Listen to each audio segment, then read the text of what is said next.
Good morning everyone. चलिए अब प्रयोग के आधार पर शब्द भेद का हम लोग अध्ययन करेंगे। इससे पहले हमने स्रोत, रचना तथा अर्थ के आधार पर शब्द भेद की विस्तृत जानकारी दे दी थी। आशा करती हूँ कि आपने समझकर कंठस्थ कर लिया होगा।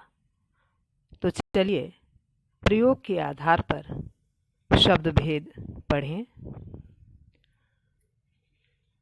प्रयोग के आधार पर शब्द के भेद। अपने विचार प्रकट करने के लिए अलग अलग स्थितियों में रूपांतरण करना पड़ता है। जब हम अपने विचार बोलकर या लिखकर प्रकट करते हैं तो शब्दों को कभी कभी ज्यों का त्यों प्रयोग करते हैं, कभी कभी कुछ बदल कर।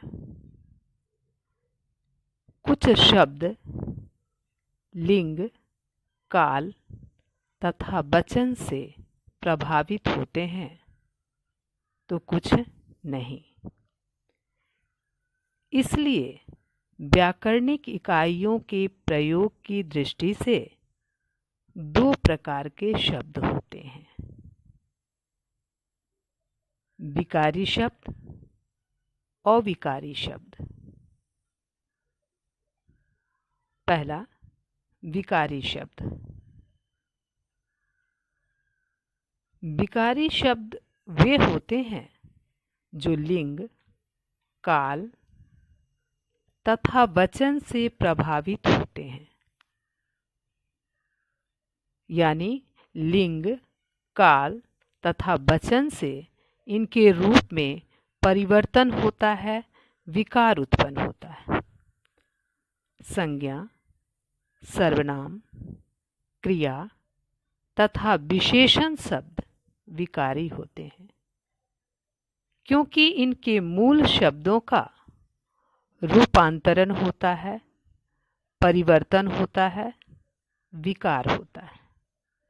जैसे बालक शब्द में स्त्रीलिंग प्रत्यय लगाने पर बालिका, बहुवचन बनाने पर बालिकाओं शब्द बनते हैं।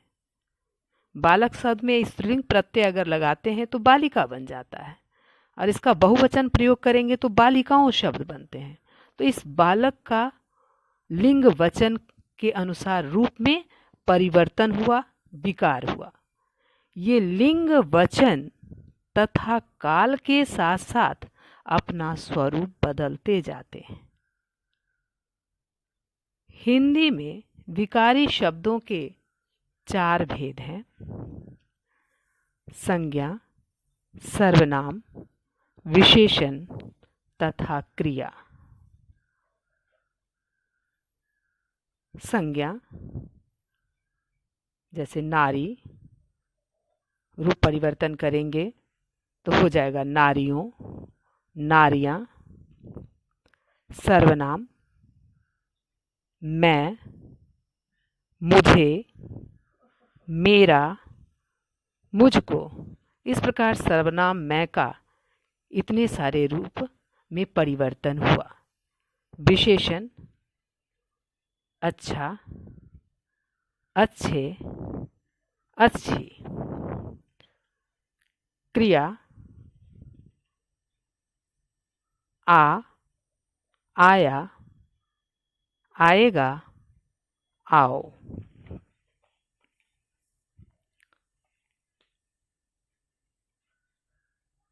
अब गृह कार्य नोट करें। प्रश्न पहला, प्रयोग के आधार पर शब्द के भेद लिखें। दूसरा प्रश्न, विकारी शब्द किसे कहते हैं और कितने हैं? उदाहरण सहित लिखें तथा कंठस्थ करें। इन विकारी शब्दों का हम अगली कक्षा में विस्तृत जानकारी देंगे। तब तक के लिए इतना ही। धन्यवाद।